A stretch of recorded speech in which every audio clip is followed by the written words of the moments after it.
जानते हो कि अमेरिका आए दिन कुछ ना कुछ कहता रहता है। वो कहता है कि वो ग्रीनलैंड को खरीद लेगा, वो कहता है कि वो पनामा कनाल पर अपना पूरा कब्जा चाहता है। उसने हाल ही में वेनेजुएला के साथ क्या किया ये आप सभी को पता है। और अब यूएस की नजर एशिया पर आकर के टिक गई है और वो एशिया में आइलैंड हो जाता है चागोस, जिसको वो खरीदना चाहता है। And this is the news जिस पर हम बात कर रहे हैं।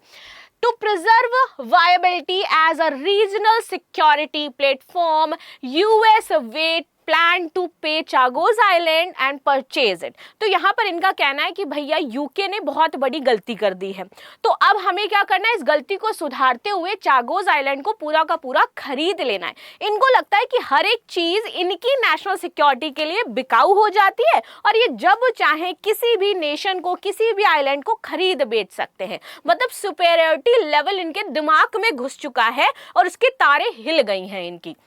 चलो इनकी तारों को थोड़ा सा ठीक करते हैं और समझते हैं कि क्या वाकई चागोस आइलैंड ये खरीद सकते हैं, और अगर ये चागोस आइलैंड खरीद लेंगे तो इनका मोटिव क्या हो जाता है और इंडिया पर इसका क्या इफेक्ट पड़ सकता है। क्या ये इंडिया के लिए कोई बहुत बड़ा थ्रेट हो जाता है, तो इसको भी हम यहाँ पर समझेंगे। चलिए अब इनका कहना क्या है। इनका कहना है कि भैया हम अपनी सिक्योरिटी के लिए इसको परचेज करना चाहते हैं। और कैसी सिक्योरिटी और कैसा प्लान, तो आपको याद ही होगा कि ईरान, इजराइल और अमेरिका का वॉर चल रहा है। यहां पर एक बहुत ही इंपॉर्टेंट डिएगो गार्सिया हो जाता है जहां पर यूएस का मिलिट्री बेस बना हुआ है, और इसलिए ये चाहते हैं कि इसको हम परचेज कर लें अब कहीं, जिससे कि हम पूरे के पूरे एशिया पर भी नजर रख सकते हैं और प्लस ये जो हमारा मिलिट्री बेस है इसको और भी एक्सपेंड कर सकते हैं। और इसी मिलिट्री बेस पर ईरान ने हमला भी किया था।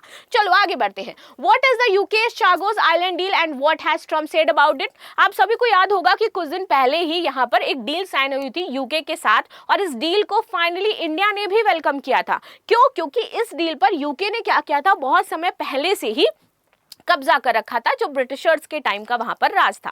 ठीक है, तो इस बार इन्होंने कहा कि भैया हमने ये जो आपको फाइनली ये जो आइलैंड आपसे लिया है ना, इसको हम आपको वापस करते हैं। तो यहाँ पर इन्होंने डील साइन करी थी, एक ट्रीटी, जिसमें इन्होंने मॉरिशस को उसकी सॉवरेंटी का हिस्सा बताते हुए इस आइलैंड को वापस कर दिया था। और जैसे ही ये इस लाइन को वापस करते हैं तो पता है यूएस क्या कहता है कि ये बेवकूफ़ी भरा स्टेप है जो आपने उठाया है, आप बेवकूफ़ हैं, आपने ये फुलिश हरकत करी है जो आप ऐसा कर रहे हो। और इसी डील को लेकर के इंडिया ने पॉजिटिव रिस्पांस किया था और उन्होंने बोला था भैया हम इस चेंज को वेलकम करते हैं कि बहुत अच्छा काम किया है यूके ने और बहुत ही बेहतरीन हो जाता है। चलो अब थोड़ा सा चागोस आइलैंड भी समझ लेते हैं कि भैया ये कौन सा आइलैंड है, क्या हो जाता है, इंपॉर्टेंस क्यों रख रहा है इंडिया के लिए भी और अदर भी। तो आप देखोगे they are an archipelago in the Indian Ocean located about the 5800 miles south east of the UK. तो साउथ ईस्ट यूके में आपके 5800 माइल्स में फैला हुआ है। और वहीं अगर हम बात करते हैं north east of the Mauritius, तो ये 1250 जो पूरा माइल्स है यहाँ पर फैला हुआ है। ठीक है, अब देखो they became British territory along with the Mauritius in 1814। अब 1814 में ये एक तरीके से ब्रिटिश की टेरिटरी बन गए थे, क्योंकि भाई राज था ब्रिटिशर्स का, उन्होंने अपने कब्जे में कर लिया था। एंड देन इसके बाद आप देखोगे यहाँ पर the group of island were designated as British Indian Ocean territory in 1965 and detach from the Mauritius. और उसके कुछ दिन बाद जब यहाँ पर आप देखते हैं कि नेपोलियन को डिफीट कर दिया जाता है, तो ग्रुप ऑफ आइलैंड को ब्रिटिशर्स ने कह दिया था, जिसमें ये शामिल था कि ये इंडियन ओशन की टेरिटरी हो जाता है। Chagos island Indian ocean territory था हमारा इन 1965। और इसके बाद जब मॉरिशस इंडिपेंडेंट हो गया पूरी तरीके से इन 1968, तब चागोस आइलैंड भी कहां पर था, मॉरिशस के पास चला जाना चाहिए था, मॉरिशस का हो जाना चाहिए था।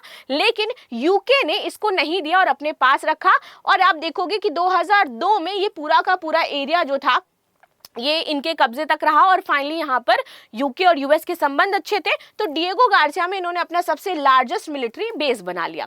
ठीक है, और ये पूरा का पूरा एरिया है जिसकी हम बात कर रहे हैं, ये आइलैंड का पूरा एक समूह हो जाता है डिएगो गार्सिया। यहाँ पर छोटे छोटे आइलैंड बने हुए हैं, जिसमें से सबसे बड़ा आइलैंड है डिएगो गार्सिया। ये है वो आइलैंड जिसके बारे में बातचीत करी जा रही है। नाउ अब समझ लेते हैं चागोस द्वीप समूह। तो जैसे मैंने बताया कि हिंद महासागर में मौजूद है, करीब 60 वर्ग किलोमीटर क्षेत्र में फैला हुआ है और 60 से ज्यादा इसमें छोटे छोटे द्वीप समूह हो जाते हैं। लेकिन सबसे बड़ा जो द्वीप समूह है वो डिएगो गार्सिया है, सबसे बड़ा आइलैंड इसका यही हो जाता है। ठीक है, ये पूरा द्वीप समूह है, आइलैंड इसमें ये है सबसे बड़ा वाला, और ऐसे छोटे छोटे तो बहुत सारे हो जाते हैं।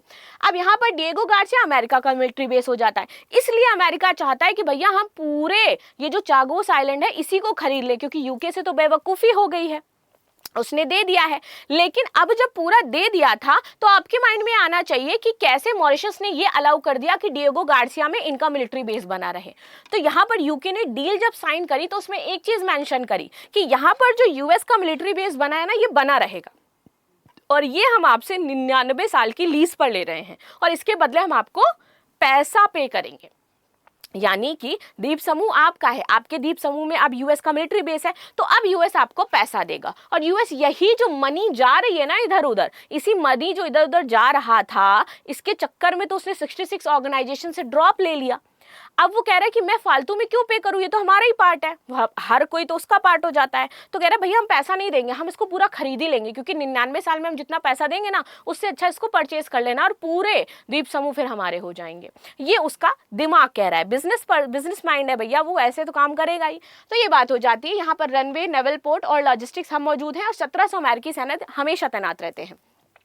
ये मिलिट्री बेस अमेरिका के लिए अहम क्यों हो जाता है, याद रखना, जैसे ही आपने लोकेशन देखी पास में आपको इंडिया दिखेगा और जस्ट आगे चाइना दिखेगा, तो भैया ईरान, इराक, सीरिया जैसे मिडिल ईस्ट के जो नेशन है, इससे यहाँ पर भी ये नजर रख सकता है, प्लस ये हिंद महासागर पर पूरी नजर रख सकता है, प्लस इंडो पैसिफिक में ये चीन का क्या चल रहा है मामला उसको भी देख सकता है, और अमेरिका जेट्स और वॉरशिप की रिफ्यूलिंग और सप्लाई के लिए भी इंपॉर्टेंट है। तो इसलिए इतना महत्वपूर्ण है डिएगो गार्सिया, और इसको अपने हाथ से ये नहीं जाने देना चाहता है। चागोस द्वीप पर विवाद डाले तो 1914 में ब्रिटेन ने फ्रांस को ब्रिटेन ने जो लिया था वो फ्रांस से लिया था। देन 1966 में ब्रिटेन ने यूएस को डिएगो गार्सिया पर मिलिट्री बेस बनाने की अनुमति दे दी। 1968 ब्रिटेन ने मॉरिशस को आजादी दी, लेकिन चागोस पर कंट्रोल बनाए रखा। 1970 अमेरिका ने स्थायी आबादी अपने चागोस में बता दी कि भैया आप लोग वहां पर रहो जा करके। 1973 डिएगो गार्सिया पर मिलिट्री बेस बना, और बड़ा बन करके मिलिट्री बेस काफी बड़ा तैनात किया इन्होंने। मॉरिशस ने यूएन में चागोस का मामला उठाया। 2019 में यूएन और इंटरनेशनल कोर्ट ने बोला कि हाँ भैया आपको देना चाहिए, और फाइनली 2025 में क्या करता है, ये उसको हैंड ओवर कर देता है। And that's why this is very important, और ये हो जाता है हमारा चागोस आइलैंड। यहां से मॉरिशस की दूरी की बात करूं तो भैया 2012 किलोमीटर है। इधर है हमारा मेडागास्कर, इधर पूरा अफ्रीकी देश हो जाता है, ये हिंद महासागर हो जाता है, ये भारत हो जाता है, यानी कि हर जगह ये नजर बना करके रख सकता है, इसलिए इसके लिए बहुत ही ज्यादा जरूरी था। इधर देखो चटगांव, क्योंफू, कोको द्वीप समूह, कराची हो गया, इधर पोर्ट खलीफ हो गया, इधर जिबूती, लामू पोर्ट, मोबानसा, बागोमा, डेरे अल सलमा, तो इस तरीके से इंपॉर्टेंस रख रहा है भैया इनका डिएगो गार्सिया, और इसलिए ये इनको चाहिए। India fired missile eight joint US UK base, और मैंने आपको बताया था ना कि अभी जब हमला चल रहा था तो इसी डिएगो गार्सिया को टारगेट बनाया गया था और इस पर हमला किया गया था। ऑल्दो कि ये बहुत ज्यादा दूर था तो हमला नाकाम हुआ, जबकि 2 बैलिस्टिक मिसाइल इस पर दागी थी, और इसके बाद से और भी ज्यादा यूएस चाहता था कि भैया यहाँ पर हमारा मिलिट्री बेस होना चाहिए, और तो ऐसा ना हो जरूर बताइएगा। मिलते हैं नेक्स्ट क्लास में, तब तक के लिए धन्यवाद। लाइक शेयर सब्सक्राइब करना बिल्कुल भी ना भूलें, and thank you so much.